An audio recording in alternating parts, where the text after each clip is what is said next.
Hi, it's HardReset, and today I'll show you how to set up XIAOMI Robot Vacuum S40.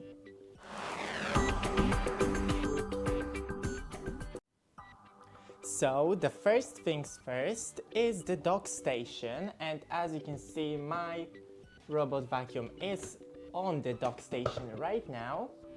So here's the dock and here's the cable. This goes here and the other end to the contact.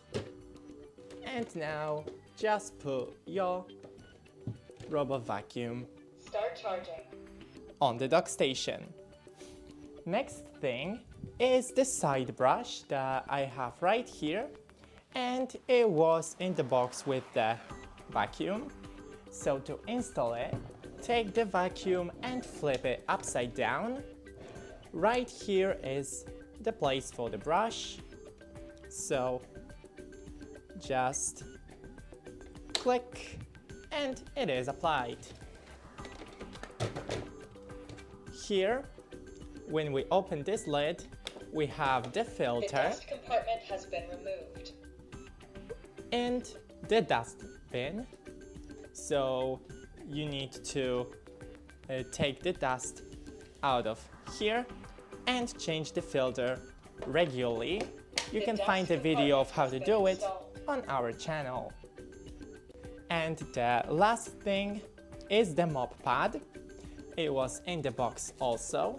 So to take out the mop, just pull it and slide.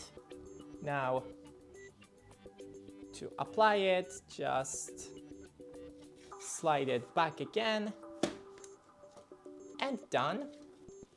And right here, when we open this lid, here goes water. Close it. Okay. And now I'll show you how to apply it. Just here and here is two buttons. Click them at the same time and slide from the under of your robot vacuum. But I can't. Water tank installed. And now that's it. Thanks for watching. Don't forget to leave a like and see you in the next one.